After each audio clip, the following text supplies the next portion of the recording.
apply pressure to help me crystallize, and you've got the faith that I could bring paradise.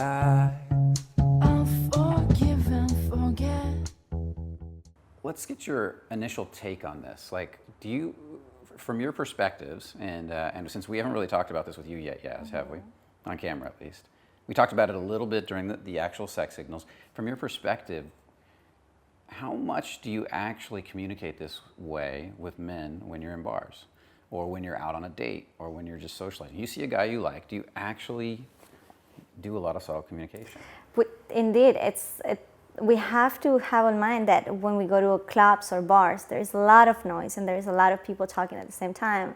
And if this person is talking and this subtle communication, he's gonna do it in this way. There's gonna be body communication because he's gonna be out there, like very far from you. And then the only way you can communicate with him is by your eyes and your gestures and how you move. So this is the real question I have in this area. Who usually initiates the subtle communication?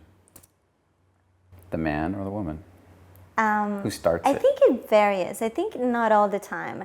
Because you might see a guy and you see him not looking at you first. And then you start just to make sure that he is on the same page you are.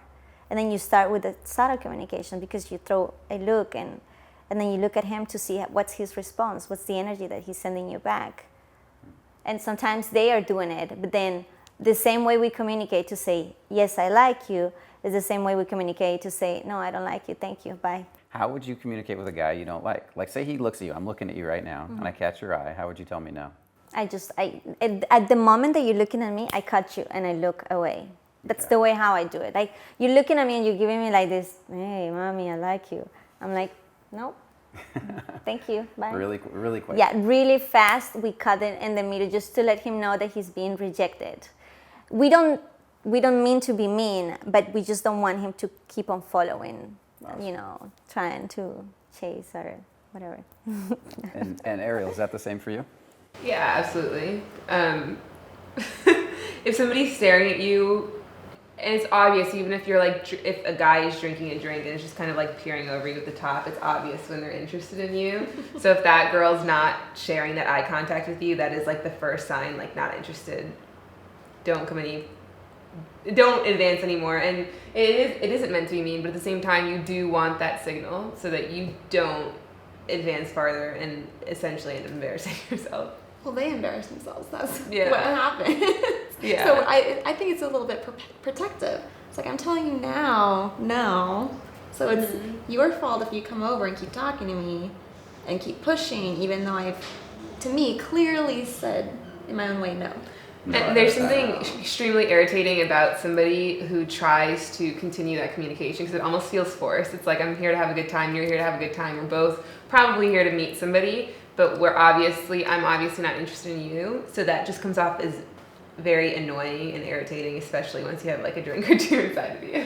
Yeah, I mean, because there's so many factors of the way he's carrying himself, what he's wearing, how he's interacting with everyone else. So you get a vibe. So if you see him being with all his bros, being loud and obnoxious, and he tries to come over, it's like you're already in a certain attitude and you're in a zone. It's like, I don't want to be involved in that. See, this is what I was asking, because a lot of guys out there think that, well, subcommunication is great, but it's all about, really, when it comes down to it, if the guy's really good looking, that's what counts. If he's got the perfect build, the perfect this, or the right amount of money.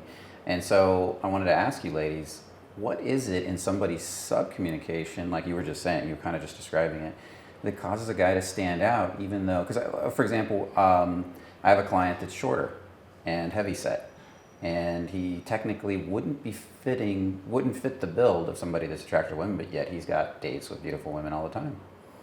And so what is it, he can go out and meet them no problem.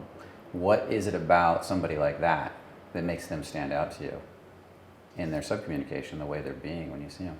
You apply pressure to help me crystallize, and you've got the faith that I could bring paradise.